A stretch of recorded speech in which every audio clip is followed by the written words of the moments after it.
Jack Carter never trusted deep space assignments, especially the ones that paid too well. Hauling cargo for a no-name company to the fringes of explored space, that screamed trouble. But credits were credits, and he wasn't in a position to be picky. The job had gone smoothly until his ship's sensors picked up an anomaly, an expanding rift in space that hadn't been there moments before. Before he could react, a pulse of energy slammed into his vessel, shorting out the controls. Warning sirens blared, gravity flickered, and the stars outside his viewport twisted into an impossible spiral. Then everything went dark. He woke up restrained. Cold metal cuffs encased his wrists, locking him to a reclined platform. The air was thick with an unfamiliar scent, sterile yet tinged with something floral. Dim blue lighting pulsed along the curved walls of the chamber, revealing smooth, seamless architecture that was unmistakably alien. A low hum filled the space, accompanied by faint, clicking noises. Jack turned his head, his muscles sluggish, as if his body was still catching up from whatever had knocked him out. He wasn't alone. A figure stood at the foot of the platform, draped in flowing dark fabric that shimmered in the dim light. She was tall, easily 7 feet, but her frame was slender, athletic. Her skin was a deep, iridescent violet, shifting subtly with each breath she took. She regarded him with an expression he couldn't quite read, her golden eyes glowing softly. He swallowed hard, forcing his voice through a dry throat. "I don't suppose you're here to explain why I've been kidnapped." The woman tilted her head, considering his words. "You are not a prisoner," she said, her voice resonant, layered, as if 2 voices spoke at once. "You are variable." Jack frowned, not exactly comforting. She stepped closer, studying him with an analytical gaze. "You were chosen for your genetic anomaly. Your physiology is uniquely adaptable." "That's a new one," Jack muttered. "Most people just call me stubborn." A flicker of amusement crossed her face, but it was gone in an instant. She gestured with a fluid motion, and the restraints clicked open. Jack sat up cautiously, rubbing his wrists, hyper-aware of the 2 imposing figures flanking the chamber's entrance. Guards, judging by their rigid stance and ornate biometallic armor. The woman extended a hand toward him. "I am Sarathis, sovereign of the Starry Dominion." Jack hesitated before shaking it. Her skin was warm, her grip firm. Jack Carter, unwilling participant. Sarathis's lips curved slightly. "That remains to be seen." Before he could ask what she meant, the platform beneath him shifted. He barely had time to react before a series of intricate symbols illuminated the walls. The chamber itself seemed to respond to Sarathis's presence, morphing as glowing strands of energy coiled around him like living threads. A sharp prick of heat pulsed through his veins. His breath hitched as his vision blurred, replaced by fragmented images. Flashes of alien worlds, towering citadels of crystalline light, battles waged across unknown galaxies. Then, as quickly as it began, it stopped. Jack sucked in a breath. What the hell was that? "Compatibility assessment," Sarathis said, watching him closely. Jack ran a hand through his hair. "You could have just asked if I was allergic to anything." Sarathis ignored the comment. "The results are unexpected." She turned to the 2 guards, who exchanged a glance before one spoke in a low, guttural language. Sarathis's expression tightened. Jack knew that look. He'd seen it on smugglers when deals turned bad, on mercenaries right before they drew a weapon. Whatever was happening, it wasn't part of the plan. "Care to fill me in?" he asked. Sarathis exhaled slowly. "Your physiology is responding to trial in ways we did not anticipate." She pressed a hand against a panel on the wall, and a holographic display materialized, showing shifting patterns of DNA. One strand distinctly human, the other something far more complex. They were merging. Jack stared at the display. "Okay, that doesn't look normal." "No," Sarathis murmured. "It does not." The hum in the chamber grew louder. The guard stiffened. Sarathis's glowing eyes flickered, and for the first time, Jack saw something in them that unsettled him. Uncertainty. Before he could demand an explanation, the chamber's lighting shifted to a deep crimson. A mechanical voice echoed through the space, its tone urgent. Sarathis snapped something in her native tongue, and the guards immediately moved, positioning themselves between Jack and the exit. He clenched his fists. Now would be a really good time for some answers.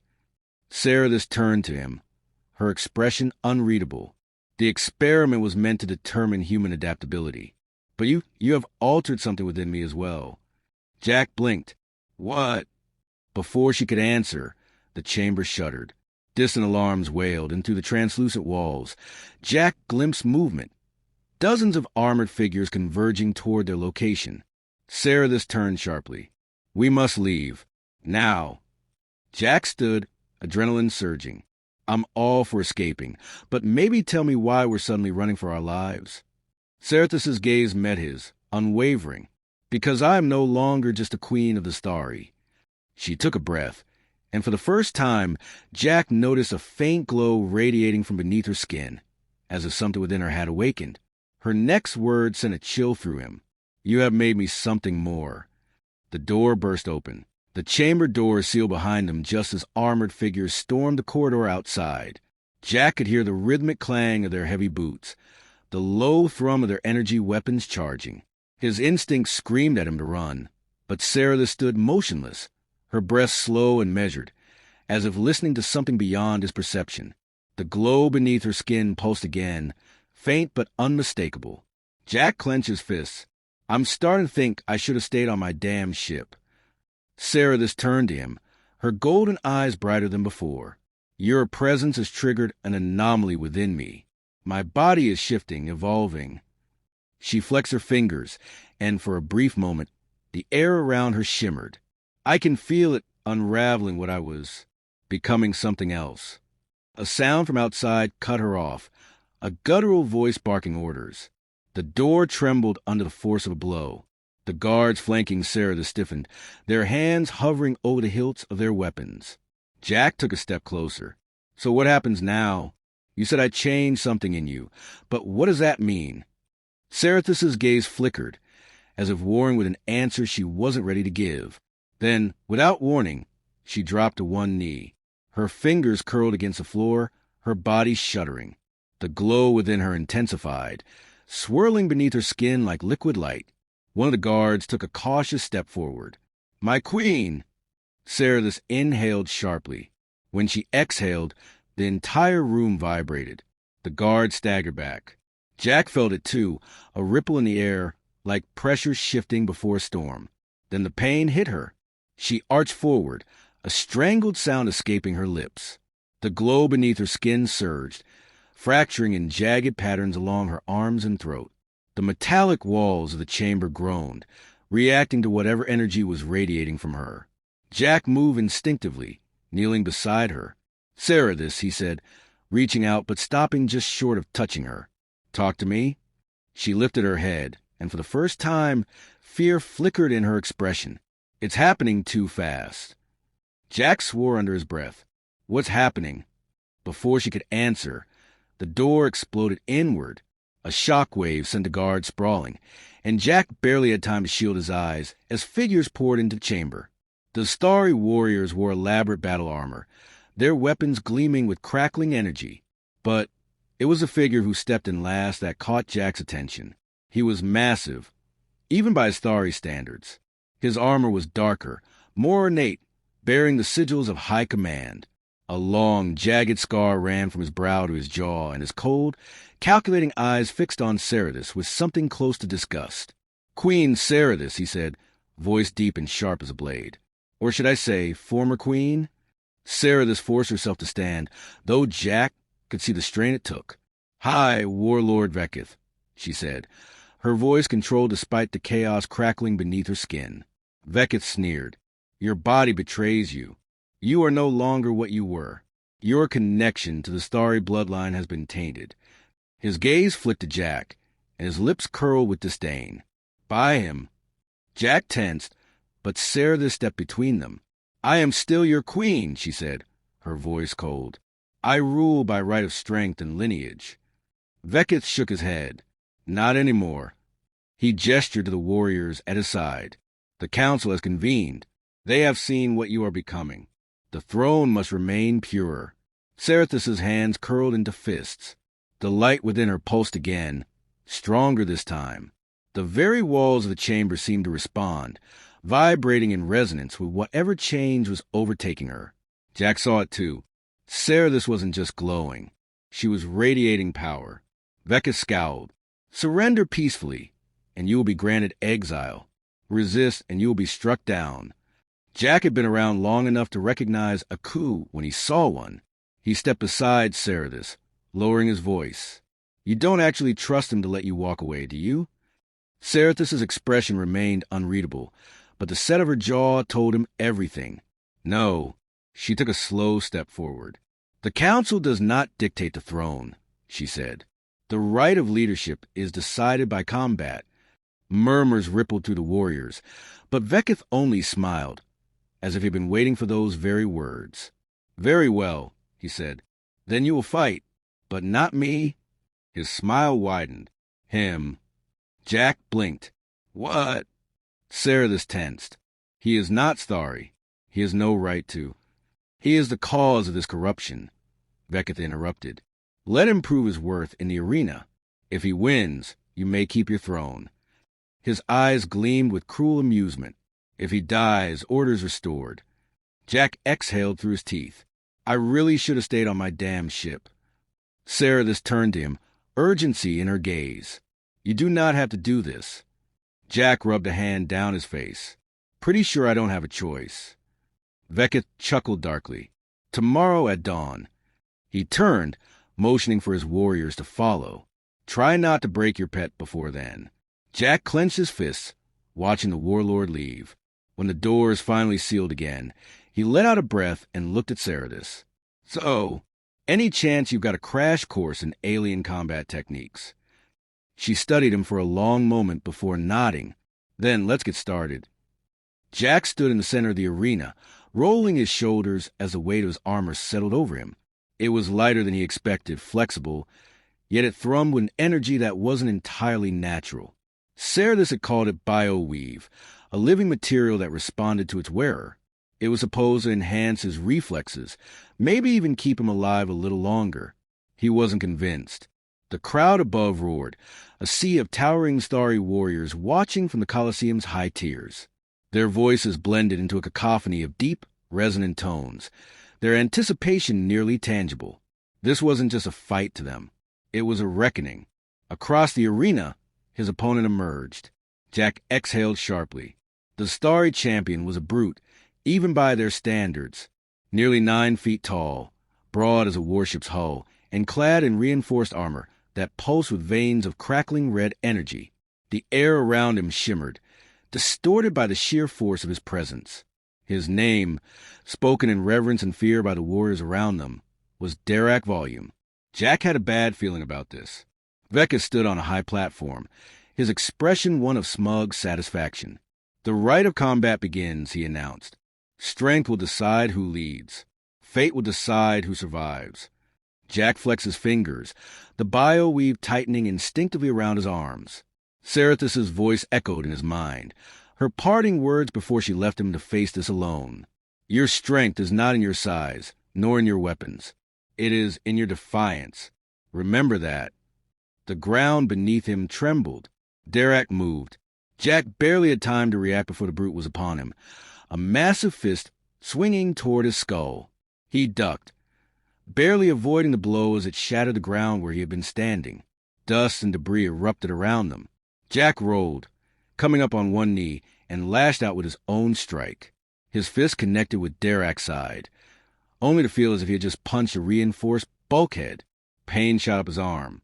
Dirac grinned. Then he backhanded Jack with enough force to send him flying. Jack hit the ground hard, his vision flickering. The crowd roared, sensing weakness, but he forced himself to his feet. His ribs ached, his body protested, but he had survived worse. Dirac stalked toward him, slow and deliberate, savoring the moment. You are fragile, he rumbled. Unworthy. Jack wiped blood from his mouth. Yeah. He raised his fist again. Let's test that theory. Dirac lunged. Jack sidestepped at the last second, faster than he should have been. The bioweave pulsed, reacting, and for a split second, the world sharpened. Movements became clearer, weaknesses more pronounced. Jack struck, aiming for a gap in Dirac's armor just below the ribs. This time, the impact wasn't just felt, it resonated. Dirac stumbled, surprise flashing across his face. Jack grinned. Huh, that actually worked. Dirac roared in fury. The next assault was relentless. Jack dodged, weaved, moving purely on instinct. The bio-weave wasn't just reacting, it was guiding him, adjusting, compensating. He wasn't fighting like in Story. He was fighting like something else. Dirac swung high. Jack ducked low, planted his feet, and drove an uppercut into the champion's exposed chin. The force sent Dirac reeling. The crowd fell silent. Jack didn't let up. He pressed forward, hammering blows into every exposed weakness. Dirac staggered, his defenses breaking. For the first time, doubt flickered in his glowing eyes. Jack saw his opening. With a final surge, he leapt, driving both fists into Dirac's chest. The energy within the bio-weave surged, amplifying the strike. A shock wave rippled outward. Dirac slammed into ground. He did not rise. Silence. Then the arena erupted into chaos. Vekatha's face twisted in fury. Sarah stood on her own platform, watching with unreadable eyes. The warriors in the stands murmured, divided. Some shouted in anger, others in awe. Jack breathed heavily, staring down at his fallen opponent. His heart pounded, his body ached, but he was still standing. He turned to face the warlord. Vekatha's expression was pure hatred. This does not prove his worth. His voice carried over the arena. He is not Starry. He is an aberration. Sarah stepped forward. No, she said, her voice steady. He is something new. The glow beneath her skin brightened. Jack felt it in the air, the shift, the change. Sarah was no longer just a queen. She was something more. And Jack was at the center of it. Vekatha saw it too, and he was afraid. Jack rolled his shoulders, cracking his neck. So, he said, eyes locking onto the warlord. Who's next?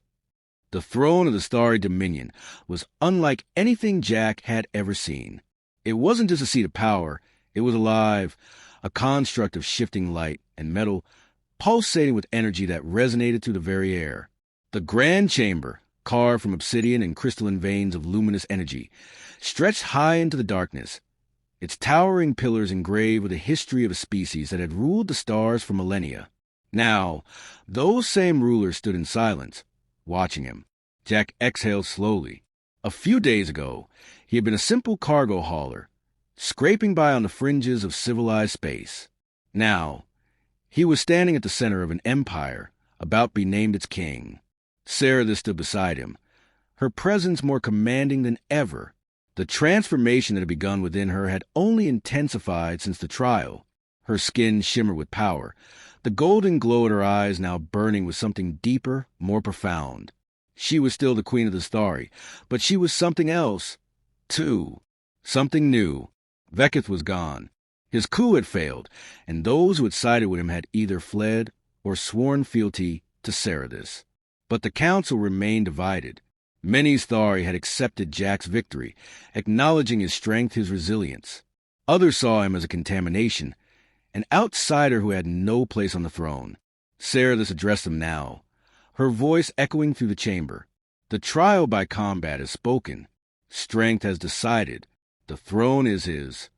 A murmur rippled through the gathered Starry. Some bowed their heads in acceptance. Others remained rigid, their jaws clenched. One of the elder counselors stepped forward, his ridged brow furrowed. The throne has never been shared, he said. This is unprecedented. Saradis met his gaze without flinching. So is evolution. Jack shifted uncomfortably. He had no illusions about what he was stepping into. He wasn't Starry. He wasn't even sure he wanted to rule. But Saradis had been clear. If he left now, everything they had fought for would be undone. The council would fracture, war would follow, and the Dominion would collapse under its own weight. That wasn't something he could walk away from. So he did what he did best. He adapted. He stepped forward, letting his voice carry through the chamber. I don't pretend to be one of you, he said. I don't have the lineage, the history, or the blood, but I do have something else. He met their eyes, one by one. I have survived everything you've thrown at me. I have stood when I should have fallen. And now, I stand here not as a conqueror, not as an invader, but as proof that your people are changing. He glanced at Ceratus. That we are changing. A long silence stretched through the chamber. Then, slowly, the elder counselor nodded. Others followed. It wasn't unanimous, but it didn't need to be. Ceratus turned to him. It is done. A deep hum resonated through the throne. The energy coiling through it brightened, responding to the shift in power. Jack approached it cautiously, feeling the air pulse around him. The moment his hand touched its surface, a wave of energy surged through him. Not painful, but vast, as if the very essence of the Dominion was acknowledging his presence. The chamber erupted into a chorus of deep, resonant tones, the starry equivalent of applause. Jack exhaled. Well, that's one hell of a promotion. Ceratus allowed the faintest smile. You have no idea. Later, as they stood on the balcony overlooking the sprawling city below, Jack let himself take it all in. The future was uncertain. The Dominion had enemies, old and new. Humanity still saw the Starry as a threat. And somewhere in the depths of space, forces unknown were watching, waiting. But for now, he had won. For now, he was king.